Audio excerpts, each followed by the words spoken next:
Oi pessoal, como é que vocês estão? Espero que bem, né? Bom dia, né? Boa tarde ou boa noite, dependendo de que hora vocês estejam assistindo essa videoaula, né? Continue mandando suas dúvidas, continue fazendo as atividades, assistindo as videoaulas, certo?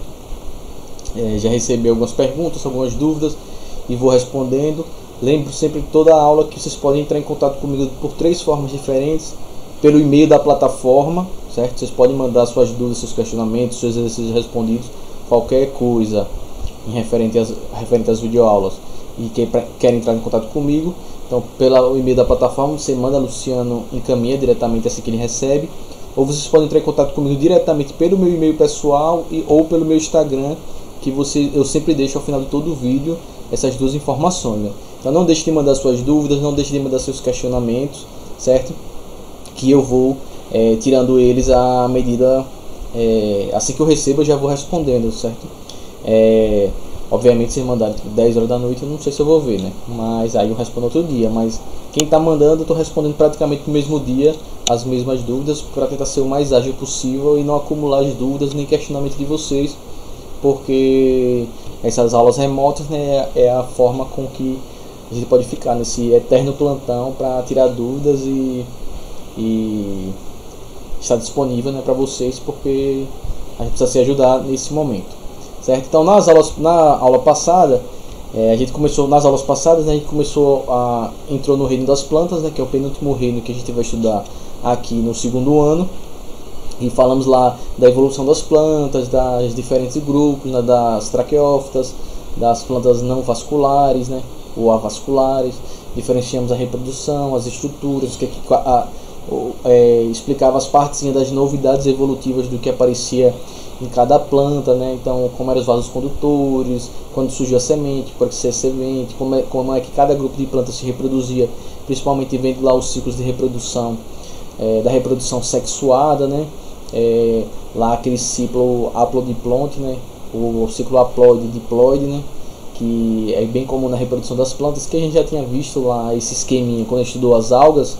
Mas a gente mostrei aqui como é que esse esquema ele se aplicava aqui nas plantas, né? Algumas com a fase esporófita predominante, outras com a fase gametófita. No caso das plantas fanerógamas, né? As gimnospermas e angiospermas, a gente viu que a grande predominância era da fase esporófita, com a fase do gametófita extremamente restrita a partes específicas da planta no momento do processo reprodutivo, e bem curto, né? Lá o gametófito masculino, lá o grão de pólen, né? E o feminino lá na parte da flor, né? A parte lá do ovário, do óvulo, ou seja, a parte do gineceu, toda aquela estrutura do pistilo, estaria lá o gametófito, aquela estrutura depois da produção lá das oosferas, né? Ou dos ovos, dependendo do que autor vocês pegarem para observar, vocês vão ver que eles têm algumas diferenças na terminologia que eu expliquei para vocês na aula passada, mas que já deu para entender, né? Na última aula eu comecei a falar sobre o principal grupo de plantas, né, que é a que tem hoje em dia, né, que são as angiospermas, que são aquelas plantas que vão apresentar os vasos condutores, raiz, caule, folha, a semente, as flores e os frutos, né, os frutos revestindo as sementes. Então é o principal grupo de plantas que a gente vai estudar agora, né? A gente vai estudar o processo de formação nessa aula e para as próximas aulas, né? Processo de formação o processo de desenvolvimento da planta, a formação das primeiras células, a formação dos primeiros tecidos, falar das funções do tecido, vamos falar de cada uma das partes das angiospermas, né? Então, vai falar da raiz, quais são as partes da raiz, quais são as estruturas, suas funções, do caule, da folha, certo? Da flor a gente já falou na parte de reprodução, no vídeo da aula passada, e também falei sobre a semente e o fruto também.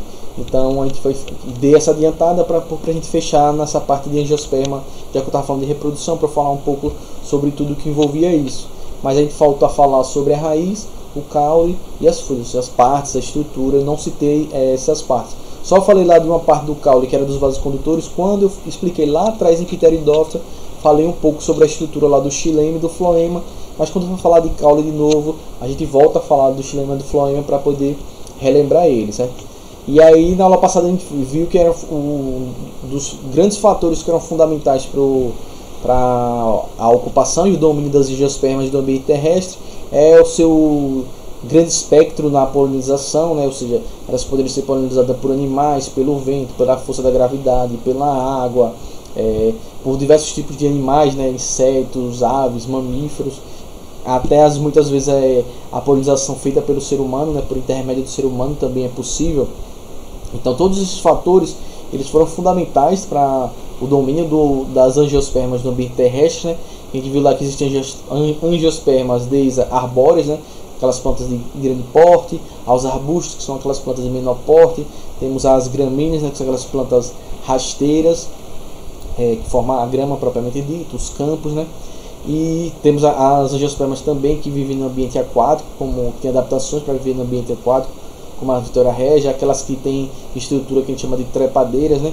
Que são aquelas que crescem sobre outras plantas ou sobre outras estruturas sólidas. E vimos também que outro fator fundamental para a expansão e o domínio das angiospermas no ambiente terrestre foi a produção dos frutos, né? Os frutos eles foram fundamentais para a dispersão dessas plantas, né? Principalmente aqueles frutos que apresentavam aqueles frutos carnosos, né? Que os animais eles vinham se alimentar daqueles frutos, engoliam a semente ou as sementes, dependendo do tipo de angiosperma, né? Se ela produzia um óvulo, mais de um óvulo, ou se era um caso de inflorescência, né? Lembra, não sei se você tinha citado na aula passada, inflorescência são aquelas flores que elas ficam presas, né? Por uma estrutura, né? Por um pedúnculozinho, e ela tem como se fossem várias flores pequenininhas. É como se fosse uma grande flor com várias flores pequenas, né?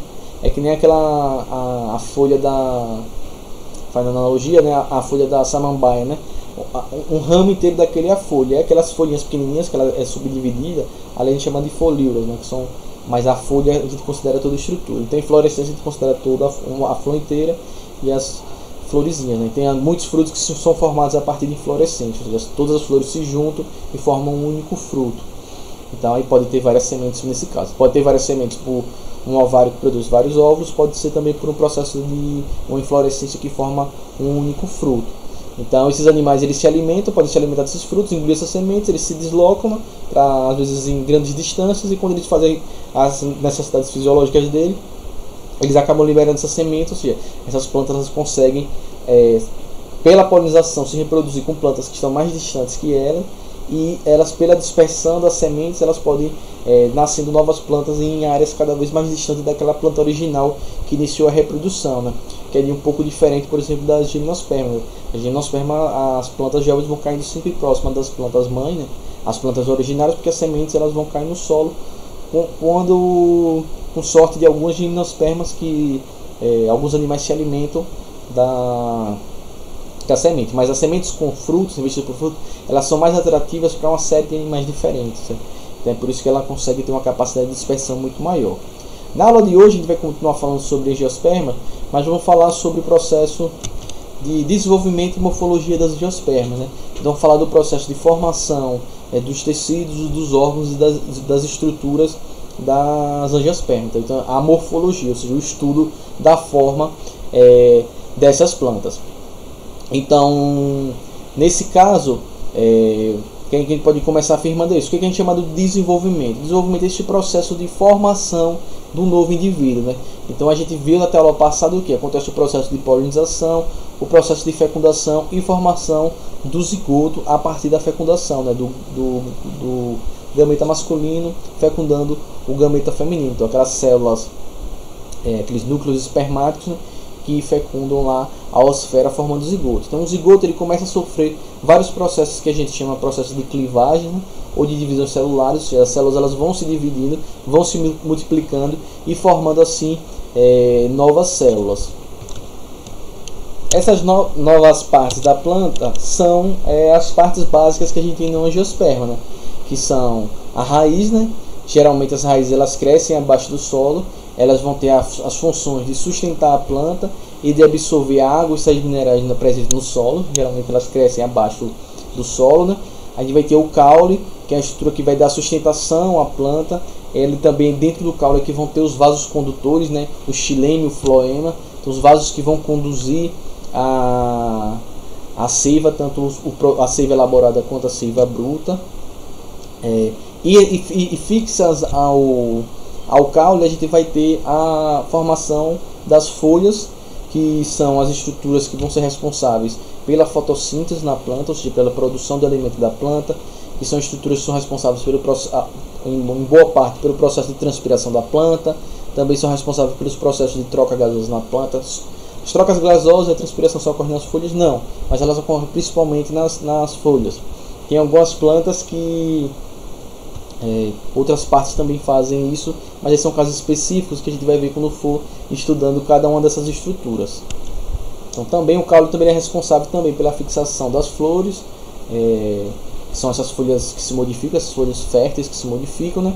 E o caule também é bastante importante porque ele eleva as folhas para que elas tenham maior exposição ao sol e assim a planta ela conseguir desempenhar um processo fotossintético mais eficiente, certo? A organização básica do corpo da planta, essa organização básica que a gente tem aí, ela é definida logo no processo de fecundação, ou seja, após a formação do zigoto, essas estruturas, né, a morfogênese e a morfologia, a origem da morfologia, ou seja, da forma dessas plantas, dessas estruturas básicas, elas são definidas nesse processo. Então forma-se o zigoto e, como eu falei, o zigoto ele vai sofrendo divisões celulares, que a gente chama de clivagens, e essas divisões celulares vão formando novas células, e essas novas células aí que vão dar origem a cada uma dessas estruturas, né? Essas primeiras células são células, essas células jovens, elas são formadas por vacúolos, né?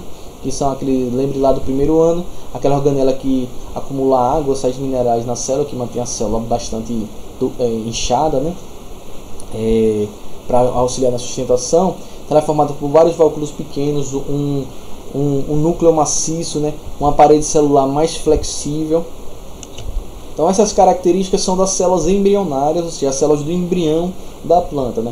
E então essas células elas vão se alimentando dos tecidos nutritivos que vão se formar lá no processo da semente, e essas células embrionárias elas que vão dar origem a todas as outras células e a todos os outros tecidos das plantas. Então essas células embrionárias elas são chamadas de células meristemáticas nas plantas. Elas são células que elas têm uma alta capacidade de sofrer mitose, ou seja, de gerar novas células, e elas são responsáveis pelo crescimento inicial, esse crescimento inicial da planta a partir da multiplicação celular, certo? Então essas células embrionárias meristemáticas elas se dividem muito, elas formam novas células rapidamente e elas são responsáveis pelo crescimento da planta por multiplicação celular. Então essas células elas formam o que se chama dos meristemas. Então o meristema é um tipo de tecido, certo? Então os meristemas eles são formados por células meristemáticas, ou seja, essas células que se multiplicam muito.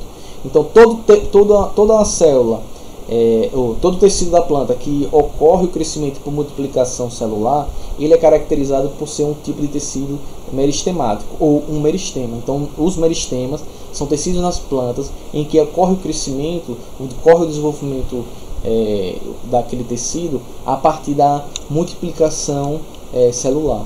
Por que eu estou falando isso? Porque existem tecidos e estruturas das plantas que a gente vai mais para frente que o crescimento ele ocorre por alongamento celular, ou seja, as células elas se alongam, então elas aumentam de tamanho e levam ao crescimento, né? Que aí vai ser diferente desse crescimento dos meristemas. Os meristemas, a célula vai crescendo, o embrião vai se desenvolvendo, a planta vai se desenvolvendo a partir da multiplicação das células. Então as células vão se multiplicando, vai aumentando de volume, vai aumentando de tamanho. Não é um processo de alongamento. Esses processos a gente vê mais pra frente. Então vamos ver vamos ver um pouquinho disso aqui. Então, vendo aqui, olha, lá no começo, lá na parte superior, na esquerda, certo? A gente tem aqui o zigoto. Então lembre lá, aconteceu como a gente viu na aula passada, ocorreu a fecundação, certo? A gente tem aqui o zigoto.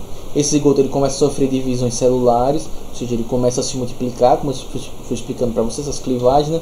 Então ele vai formando novas células e ele vai formando, ele se caracteriza, o embrião da planta, ele vai formando como se fosse um bastão, ou seja, ele vai formando essa estrutura de bastão, essa alongada e fina. Então veja que vai formando essas novas células, o embrião, são essas células que estão aí em rosinha, certo?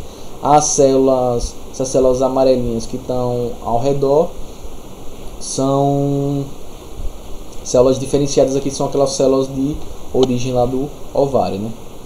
Então a gente vai tendo aqui a formação e desenvolvimento, formando a protoderme, já eu falo dela. Então o que tem interessante aqui é que se forma nessa parte inferior aqui, olha, lá na ponta superior que tem a protoderme, na parte de baixo veja que tem uma célula grandona. Essa célula grandona aqui a gente chama de suspensor, certo?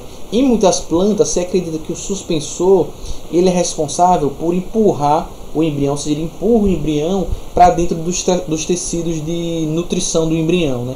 Então ele mergulha o embrião, ou seja, o suspensor ele se desenvolve, essa célula cresce para empurrar o embrião para dentro dos tecidos que vão nutrir esse embrião que está em desenvolvimento, esse embrião que está nesse processo de formação, né? Então a gente vai ter lá a multiplicação, ou seja, essas células elas continuam se dividindo, elas continuam se multiplicando, e elas, quando elas começam a sua multiplicação, elas vão dando origem a algumas estruturas específicas, certo?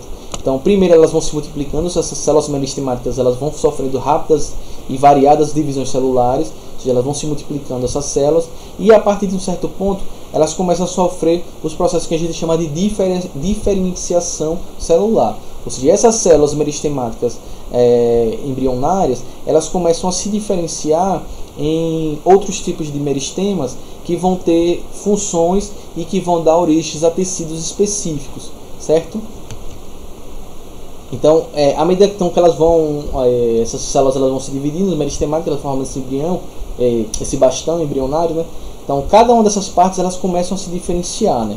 Então, a gente tem lá esse amarelinho mais escuro. Então, veja lá embaixo a célula basal, o suspensor, que continua empurrando, né, o embrião, mergulhando o embrião nas estruturas de nutrição, né? A gente vai ter aqui os cotilédones, né, que são aquelas estruturas lá da semente. Então, o cotilédone ele tem a função de transferir os nutrientes do endosperma da semente, né? Então ele transfere esses nutrientes para o embrião, está se desenvolvendo, né? As células estão se desenvolvendo.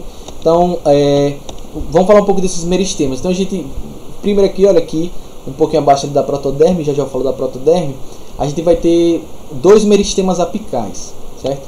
Que está aqui. Um meristema apical do caule, veja lá a setinha que aponta para aquelas células rosinhas que estão na parte mais superior. E o mais embaixo aqui, bem aqui, olha, o meristema apical da raiz. O que são esses meristemas apicais? Eles são os meristemas que vão fazer o processo de crescimento vertical da planta. Então, o meristema apical do caule é o que vai fazer o processo do crescimento do caule, certo? Para cima.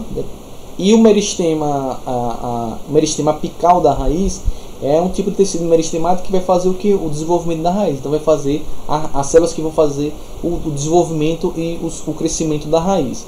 Então a gente tem esses dois meristemas, o meristema apical do caule e o meristema apical da raiz. Então à medida que a célula, esse embrião, esse bastão embrionário, ele vai se alongando, esses tecidos, esses meristemas apicais vão formando tanto o caule, o início do caule, né? Obviamente que é o embrião, mas que vão dar origem às estruturas do caule, e o meristema apical que vai dar origem à estrutura da raiz.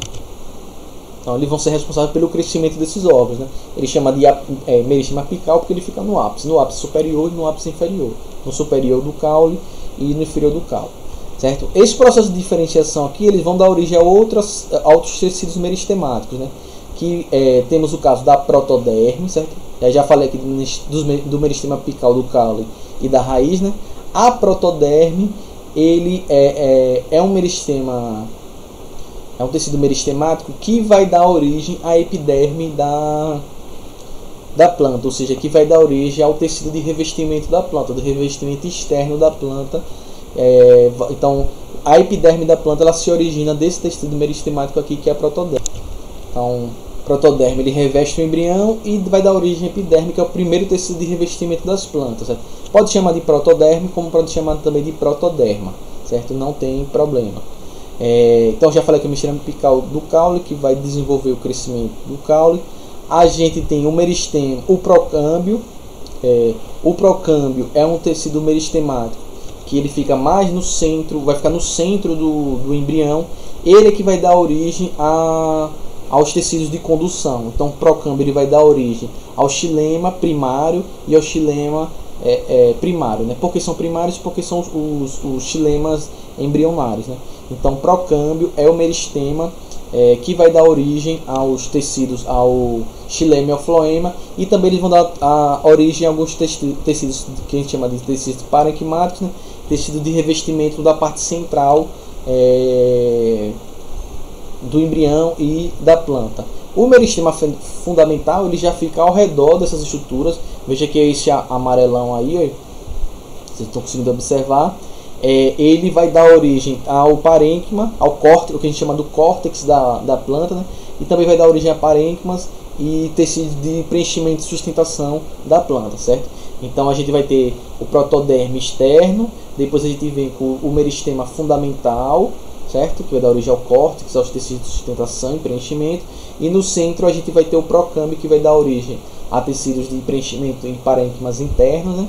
Mas vão dar principalmente origem ao xilema e ao floema primário, né? Esses tecidos aí a gente chama eles de meristemas primários da planta. Quem são os meristemas primários da planta? A protoderme, o meristema fundamental, o procâmbio, né? Alguns autores consideram também o meristema apical e tanto do caule da raiz também como meristemas primários. Por que eles são chamados de meristemas primários? Porque eles são meristemas, são tecidos que se originam diretamente das células embrionárias, né? Então eles se originam diretamente da diferenciação das células embrionárias, e eles têm aquela característica que eles vão fazer o crescimento e o desenvolvimento dessas estruturas a partir do processo de multiplicação celular. Se a gente fala que eles são os meristemas primários, é porque podem e existem, né, os meristemas secundários, né? Muitas vezes depois que a planta já se desenvolveu, algumas células já diferenciadas, ou seja, células que já têm funções específicas, elas voltam a se multiplicar semelhante às células meristemáticas primárias, né? Então essas células já diferenciadas, que já têm funções específicas e voltam até ao processo de multiplicação celular, ou seja, voltam a se comportar como os meristemas, a gente chama de meristemas secundários, né? Então os meristemas secundários eles já são células especializadas que retornam a desempenhar funções de meristemas semelhantes aos meristemas primários, né? Então tecidos que se originam de meristemas primários a gente chama de tecidos primários das plantas, tecidos que se originam de meristemas secundários a gente chama de tecidos secundários das plantas. Esses meristemas secundários e tecidos secundários a gente vai estudar mais para frente, né? Então aqui também a gente pode observar de forma lateral aqui essas estruturas, olha. Então veja lá que a gente tem a célula basal do suspensor, né? Aquela célula que estava empurrando o embrião. A gente tem aqui, olha, o meristema apical da raiz, né? Que vai fazer o crescimento da raiz. A gente tem aqui em verdinho aqui circundando o protoderme, que vai dar origem à epiderme. O protoderme é o tecido que reveste o embrião, que vai dar origem à epiderme, que é o primeiro tecido de revestimento, né, da planta. A gente tem em amarelo aqui o meristema fundamental, né, que vai dar origem ao córtex da planta, que vai dar origem aos parênquimas e os tecidos de sustentação da planta. E em roxo aqui no meio central a gente tem o procâmbio, que dá origem também a parênquimas e tecidos de sustentação da parte central do caule, mas que fundamentalmente o procâmbio ele vai dar origem ao xilema primário e ao xilema secundário. Por que xilema primário e secundário? Porque eles são de origem do procâmbio, que é um meristema primário. Depois a gente vai ver que algumas plantas elas desenvolvem o xilema e o floema secundário, mas que são originados de meristema secundário, né? Então tem uma origem diferente. E lá na ponta aqui, à direita, a gente tem o meristema apical, que vai dar origem ao caule, e na base aqui a gente tem os cotilédones, que vão ser, pode ser um, se for uma planta monocotiledônea, podem ser dois se forem plantas dicotiledôneas, né? Então eles vão transferir os nutrientes do endosperma para nutrir esse embrião que tem formação. Então, logo após que esses tecidos eles se formam, esses meristemas primários, né, o procâmbio, a protoderme e o meristema fundamental, o ritmo de divisões celulares ele começa a diminuir, ou seja, o metabolismo do embrião ele começa a diminuir logo após esse estágio inicial da formação dos meristemas primários, né? Então lá os cotilédones vão estar lá passando os nutrientes para o embrião, né? Aí no caso das dicotiledôneas, que ela tem dois cotilédones, né? Boa parte dos nutrientes que estão nos cotilédones elas servem para nutrir o embrião, né? Nas monocotiledôneas, que só tem cotilédone, os nutrientes presentes no cotilédone não são tão suficientes, né? Então ele transfere mais nutrientes do endosperma do que dele próprio, né? Então os cotilédones ele pode ter essas duas funções, certo? De transferir os nutrientes que tem nos tecidos no tecido da estrutura dele para o embrião, ou também pegar os nutrientes do endosperma e passar para o embrião. Então nesse primeiro estágio aí, a gente tem quando eles formam os meristemas primários, esse ritmo ele diminui. Todo esse processo ele acontece ainda com a semente e o fruto ainda conectados ao corpo materno da planta, certo? Então eles ainda estão presos ao corpo materno. Então quando o embrião ele chega nesse último estágio aqui, que ele desenvolve os meristemas primários e ele desenvolve todas essas estruturas, aí ele possibilita o processo de amadurecimento da semente. Então nesse caso aí a semente já pode se desligar do corpo materno da mãe e o embrião ele está pronto para o processo de germinação, ou seja, a semente ela está pronta para o processo de germinação, que é o processo de germinação, o processo de desenvolvimento do embrião e o processo de crescimento da plântula, certo? Então esses fatores, a germinação ela depende de vários fatores, como concentração de oxigênio, disponibilidade de água e temperatura, né, e por aí vai, né? Então aqui só para dar um exemplo aqui das estruturas, relembra que a estrutura das sementes, né? Essa Magnoliopsida é uma dicotiledônia e essa Liliopsida que é o caso do feijão aqui, e a Liliopsida, que é o caso do milho, é uma monocotiledônia. Então a gente tem as estruturas aqui, o tegumento, né, a casca da semente, né? Então lá dentro a gente vai ter o embrião, os cotilédones, né? A radícula, que é a estrutura que vai dar origem à raiz, o micrópio, que é a parte onde existia a micrópila lá do ovário, né? O endosperma, que é aquele tecido nutritivo. A gente tem essa partezinha que a gente chama de hipocólito, que é o local onde vai se fixar, né? Vai estar logo abaixo dos cotilédonos, vai estar entre a radícula, né, e o local de inserção dos cotilédonos. A gente tem aqui hipocólito. Eu trouxe esses dois aqui para vocês verem só um pouquinho de novo a diferenciação. Tem uma partezinha que tem aqui nessa Liliopsida, né, da monocotiledônia, aqui em cima de mim, que a gente tem a plúmula, que seria o processo que daria origem às primeiras folhas, certo? Um dos primeiros fatores que levam à germinação é um processo que a gente chama de embebição. A embebição é quando a semente quando o embrião está maduro, ela começa a absorver água, e essa água é fundamental para que, lembra lá quando eu falei, quando os meristemas primários eles se formaram, a taxa metabólica do embrião diminui, né? As divisões celulares vão diminuindo. Então esse processo de embebição faz com que volte a acelerar esse processo de divisões celulares da planta. Então esse processo de embebição também é fundamental para amolecer a casca da semente, né, e provocar rachaduras que permitem a entrada de oxigênio, e todo esse processo vai fazer o processo vai acelerar o metabolismo do embrião, e as estruturas vão começar a se desenvolver, a se formar a primeira raiz, a raiz primária, que vai saindo, vai se fixando no solo, e aí a gente vai ter o processo de germinação. A gente tem dois tipos de germinação, certo? A gente tem o primeiro tipo de germinação aqui, que a gente chama da hipógena. Então, esse processo de germinação aqui, então a gente tem esse tipo da germinação hipógena, ele depende aqui de como o caule ele emerge do solo, e principalmente onde vai estar o cotilédone, certo? Onde vai ter aquela estrutura que a gente chama do cotilédone. Então veja lá, a gente tem a semente, certo? Lá, então aconteceu o processo de inibição, a ruptura da semente, então a gente vai ter lá a saída da radícula, né? Então a gente tem lá o hipocólito, o que era o hipocólito, aquela parte lá onde o cotilédone se fixava próximo ao ponto da radícula, ou seja, onde vai desenvolver o meristema apical da raiz, certo? E o epicólito, que está aí dizendo, é o ponto onde tem a inserção do cotilédone mais próximo ao meristema apical do caule. Então o que acontece é que, veja que aqui a raiz ela vai crescendo para o solo, nessa raiz primária, e o caule ele vai saindo. Então ele vai sair aqui e vai formar o epicólito, certo? Ou seja, essa parte que está próxima ao meristema do caule, forma o que a gente chama de cotovelo, né, ou de gancho. E a gente vai sair aqui, olha, veja que aqui próximo ao epicólito tem aqui a plúmula. E aí o que acontece aqui, o epicólito, né? Ele vai se erguer, as primeiras folhas vão se desenvolver, e aí que o epicólito está aqui formado, e a gente vai formando a plântula. Veja que no caso aqui da germinação hipogênea, deixa eu sumir aqui, olha, o cotilédone ele permanece abaixo do solo, certo? Então aqui está o hipocólito, né? Que é o parte lá inserção do cotiledônio próximo ao meristema da raiz, né? O cotiledônio na germinação hipogênea, ele permanece abaixo do solo, certo? Ele não sai, ou seja, o cotiledônio ele não é exposto à região externa do solo, ele permanece abaixo do solo, que é o caso que eles estão vendo da ervilha.